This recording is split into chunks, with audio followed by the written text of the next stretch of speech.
Hi there, welcome back. This is Brenda Tsiaousis, Life and Business Strategist, and I'm bringing to you the Art of You, Refining Your Life and Business interview series. We've been interviewing a few amazing businesswomen who have agreed to share their insights with you and to provide you with some tools and some fabulous golden nuggets to help you grow your business online. We have Angela Raspass from Ideas into Action with us today. Angela, welcome and thank you so much for... Hey Brenda, thank you. It's great to be able to have a chat. Good. So are you ready to tell us a bit about yourself? Absolutely. Fantastic. What's and all. Oh, good. That's wonderful. Well, let's get right into it. Please tell us how you started your business. I think it was an experience that probably a lot of women can relate to. I was in the corporate world, had a fantastic corporate job. I did sponsorships and events and trade marketing for News Limited, the Daily and the Sunday Telegraph and the Australian. Had a fantastic job. I really loved it. Got to do a lot of brilliant events, got exposed to a lot of learning, just heaps going on. But what happened was I got married and I had my first child. And at that stage of life, what came over me was the recognition that I could no longer give to that organisation in the way that they needed. I used to work in the evenings, I used to work in the weekends, attending and organising a whole lot of events. And the desire to do that faded a bit when the child came along. But I'm also one of those women who knew that looking after just my kids was not enough in itself. It was a vital part of my life, but I would also need something else. So I think I had about 9 months off before I plunged straight back into working, actually in my husband's business for a while. Don't recommend that. Some people can do it, but we're not the best match working in the same business. So I looked at what were the skills that I had and what was the need in the market. And I recognised that small businesses, especially solo and micro businesses, need good, strong marketing to help them grow, but they don't have Coca-Cola's budget. So I started Ideas into Action after a few other ventures and found that my feeling was correct, that people were really looking for quality information and quality advice and help in working through which were the best marketing tools for them to make their business grow. So it started at the dining room table almost 7 years ago, and it's been a trip ever since. That sounds fabulous. And it sounds like a journey of really finding yourself and finding your niche market as well. Ideas into Action. I was on the site earlier, and it is www.ideasintoaction.com.au, and I noticed that you have a free video series that you've given us away. Would you like to just tell us a bit about that program? Oh, absolutely. Thank you for noticing that one. I guess over the years, with all the different philosophies with marketing, it's important to sift through them and find out, in my experience, the ones that bring the best results for clients. And the philosophy or the approach that I take is client engagement marketing. Now, how that differs from normal marketing, I guess you could call it, is that it's for people who recognize that they want relationships with clients rather than transactions with customers. And they recognize that giving great service and engaging those clients that really have the need for their type of products and services is what it's all about. There's so much noise in the marketplace, just jumping up in your corner and shouting louder than everyone around you doesn't cut it. So those free videos that you're talking about is really the first 5 steps that I see as really essential that have helped a lot of businesses. You're starting with a plan, it's coming up with your value proposition so that it resonates with your complete target audience, and taking that a step further, not just saying, I look after women in business, for example, getting quite specific as into what slice of that market you can best serve. Then it's looking at what are the key marketing messages that you create that will attract and engage that audience. And then from there, looking for the watering holes. Where are you going to find your type of clients in their greatest numbers? Once you've gone through those steps, only then do I believe you should choose the marketing tools that will help you reach those watering holes and engage and connect with those clients. So those videos take you through those 5 steps. There's some download play sheets, worksheets that go along with them as well, because I'm a huge believer in ideas are fantastic, but if you don't put them into action, hence the business name, nothing changes. So yes, it would be great if anyone listening wants some marketing help in that area. I'm sure those videos will be really useful. They definitely are. I've downloaded them myself. I've worked through the worksheets and I can vouch for it. They definitely are fantastic value and help you move forward in your business. You mentioned in your conversation that identifying that you're working with women is not enough. You need to dig deeper. Yes. Who is your ideal client? Who is the person that wants your services? For me, it's if I can touch for a second on the concept of evolving, because when Ideas into Action started, and I like to share this because I think it's important for any of your listeners to recognize that you don't necessarily find exactly what you should be doing right from the start. I started working with micro businesses because I also started and ran a women's business network. And the reason I started that was because there was a girlfriend and I who were working from home, mums with small children, and finding it very difficult to get to networking events, and also finding that we had imposter syndrome. We really felt that, oh my goodness, do we really know what we're doing? We hope none of our clients find out. So we networked together a lot and then decided that if we felt like that, a lot of other women probably did too. Hence, the Working Women's Network was born, and we started running education and keynote nights for a lot of women on the northern beaches and the North Shore in Sydney. Now, so those are the women that I started working with first. They were women who quite often were like me, that had a great corporate background, had a desire to make a difference, had a great set of skills, but didn't want to grow somebody else's business. Like, I wanted to escape the corporate world and have the flexibility that's so important, especially once you're a mum. And so I worked with a lot of those women. But as my business started to grow, I went down the route of creating like an agency-style business, a one-stop shop for small to medium businesses to help them with their marketing. And that's happened over the last 3 to 4 years, and the business grew and grew. And I'm proud to say that I grew it to multiple six-figure business and with several staff. And then came the next but, and this was very, very recent, that I realized that I'd lost the passion for my business to an extent because I was no longer working directly with solo and micro business owners who really needed the grassroots level assistance in getting themselves out of overwhelm, because there's so many different things you can do in your business, and to help them create plans. I'd been diverted off to doing a lot of other things with bigger businesses, and that no longer serves me. So that's a decision I've just made recently, that I'm going a little bit back to my roots. So that's a long-winded answer to that. How do you find or how do you identify your ideal client?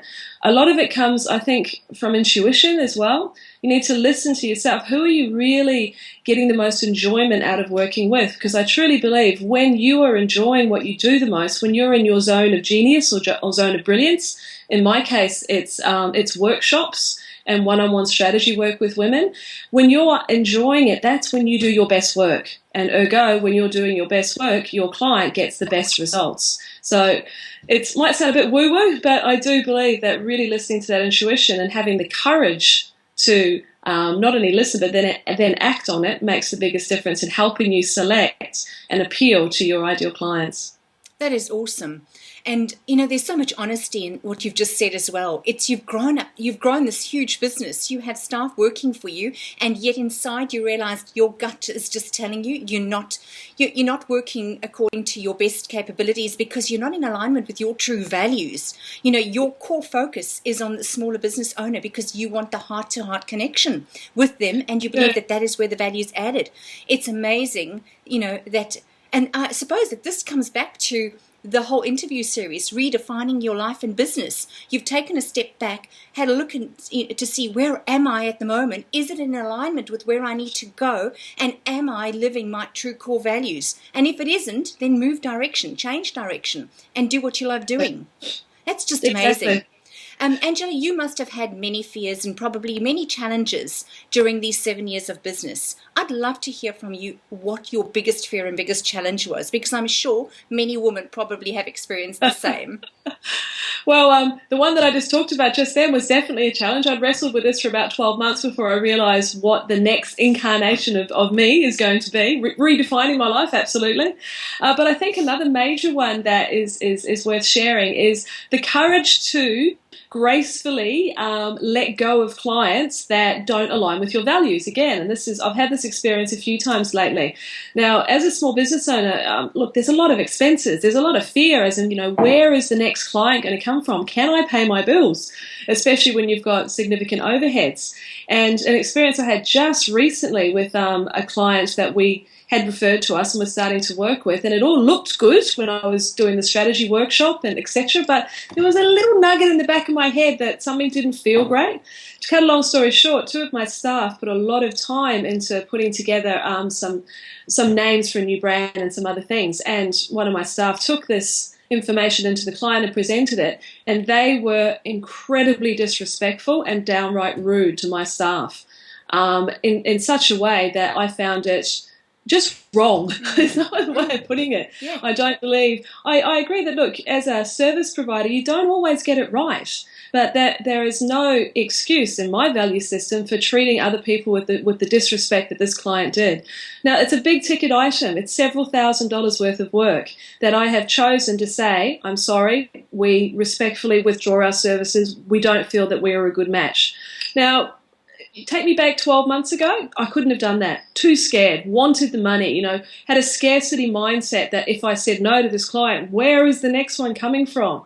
But I felt when I took this action, I felt really right about it. It was not difficult to do at all because I knew that it was in alignment with my values. Now that's a challenge, but it's a challenge that with time and with confidence I've managed to overcome. But it didn't happen overnight. Yeah, I'm so glad that you've mentioned that, because I think that a great tip that comes from this is standing in your value. Often, as very young or new entrepreneurs, people tend to want to barter their time, barter trade their services as well. And quite often I explain to my clients, and I'm sure that often you've had this discussion with many other women entrepreneurs as well, is to be able to stand true to who you are and stand in your value. That when you start charging for your services, people identify the value in you as well. And I just love what you're saying. I think that there's just so much gold in that statement that you've just made. Now, if you had to really go and do it all over again, what is it that you would choose to do over, if any? That was a great question, and I thought about that one, and the conclusion that I came to when I was considering it was I would have invested in mentoring and coaches at an earlier stage.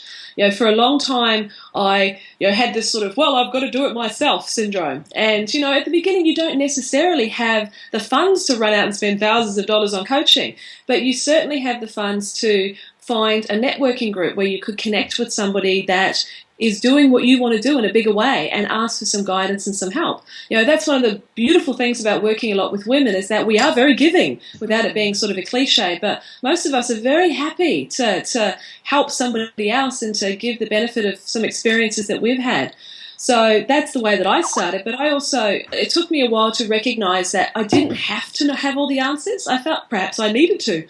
And all the time that I wasted researching online and trying to find all the freebies that would, fast track me, the reality is that they didn't. And it really has only been in the last 12 months that I have invested significantly in additional learning and having a coach and being exposed to mentors. And it's made a huge difference. It's one of the reasons why I've made the decision that I've made to move in the new direction. And so for someone that's starting off, at your budget level, for sure, you can always grow it, but definitely have a look and stand on the shoulders of giants, as has been said before. You don't have to start completely from scratch. But just to insert a word of caution, also don't try and follow 20 different people because you'll just get confused. Perhaps choose one person who you admire for marketing. Choose another person that you admire for sales. Etc., etc. But don't try and follow 20 different opinions because you'll just get yourself tied up in knots. Yeah, overwhelmed, totally. Yes. And, even the best, most successful entrepreneurs or business people in the world today, Donald Trump, the Richard Bransons, Anthony Robbins, they have coaches too. So I often tell people, if these people see the value in having a coach or a mentor, then how much more should we, we should have one too, because obviously there must be value in it. That's somebody that holds you accountable and that helps you and guides you when you get stuck. It is just such a valuable comment and one that most of the women have mentioned on the interview series. Yay! Yay! So we're on the right track. Fantastic. Absolutely. Angela, I'd love to know, you work offline and online. How do you promote your business? Yeah, well, I think every business owner needs to have a marketing toolkit is the way that I look at it. And that toolkit needs to have some basic things in place, and then there's specific things depending on your business and your industry. For us, an online presence is essential. The beauty is that working online now, we can have clients internationally, not just ones around the corner. So a good, strong website and investment there is important. We've put a lot of time and a lot of money into our site. We're on our 5th version of it. It gets a facelift about every 12 months. Mm-hmm. So the design of the site, optimizing that site using search engine optimization techniques, and also investing in AdWords have been things that drive traffic to our site. Now, once people get there, we've created an opt-in series that you referred to before, so people can get a taste of the flavor of your business, of what it might be like to be working with you. And that free opt-in series starts to build the know, like, and trust factor. And of course, it's building a database so that you can communicate with these prospects that you know are already opting in and liking your style. So online, that's the type of thing we do. I've just started playing in social media. I've got to admit that it's not something that I have a natural affinity with, but it's hard to sort of compress myself into little sound bites. Twitter is definitely impossible for me.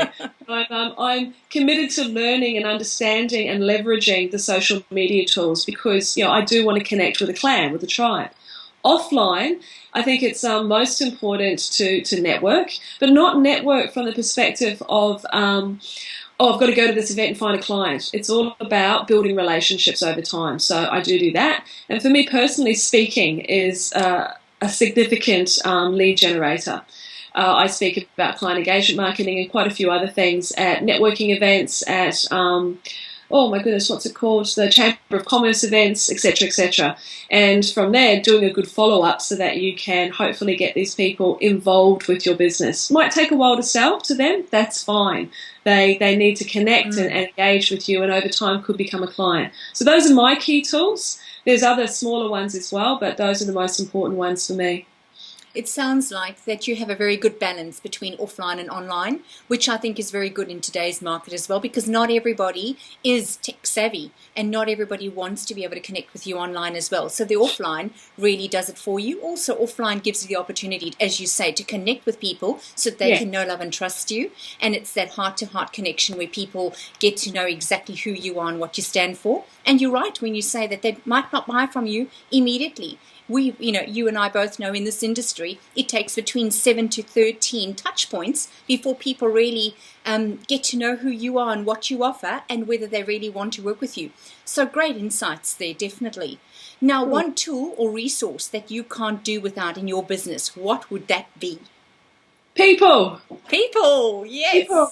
Yeah, honestly, that thought of, okay, I couldn't do without books because I read like a monster constantly. I love reading business books, but if I had to give everything else up, it would be connections with other like-minded businesswomen that I would not let go of. Because you're having a great day, you get to share it. You're having a crap day, you get to share it. You're having a challenge with something and you need some insights, you get them. I mean, the relationships that I have with other women are absolutely gold to me, and I'd never let them go. Fabulous. Now, in closing, if anybody wanted to connect with you or they wanted to make use of your services, where would they find you? Well, the interesting thing is, because I'm in that transition period at the moment, there's actually a couple of places where you can find me. Ideas into Action is the website at the moment. That's .com.au, and that's where I'd very much encourage people to go along and register for those client engagement marketing videos. But also my business name, or my real name, AngelaRaspass.com, is at the moment just a splash page for the new public workshops that I'll be running for women in business. If anyone likes to visit there and register, then I will let them know when things are moving and shaking on that side of the coin as well. So there's two spots at the moment, and the social media links, albeit new, are on those two websites as well to connect with me. One last insight that you have, that just off the top of your head, what would you share with the audience? You have to have a plan. Okay, it is absolutely essential that this is where you are, that's where you want to get to. So what is the plan that's going to take you there? But what's most important with that is not to try and bite everything off at the same time, because you'll suffer from overwhelm. Yes. I like to work with clients and myself with what I call Horizon 1, 2, and 3 goals. What do you need to achieve in the next 6 months? What do you need to achieve in the next 12 months? And then what do you need to achieve your vision within the next, say, 2 years? Because we can be, especially as some entrepreneurial women, we get attracted and distracted by bright, shiny options, as I call them, and you can get off path so quickly. And if you try and do all the things that you want to do in your business all at once, you'll have a meltdown. So it's really prioritizing what it is that you're wanting to achieve and biting off. As they say, you eat that elephant one bite at a time. Prioritization. Taking it one bit at a time and having a solid plan to work according to. Very important. So thank you for sharing that. Angela, it has been wonderful having you on this series. I think your insights are gold. Anybody who wants to get hold of Angela, please, I think it's best if you go to her Ideas into Action website, opt in for this wonderful 5-day video series. I know I have. I gained a lot of insights from it. You'll love it too. So please go and find Angela, and I'm sure she'll be able to help you with all your online marketing. Angela, thank you once again. This is Brenda Tsiaousis, Life and Business Strategist. Thank you so much for joining us on this interview series.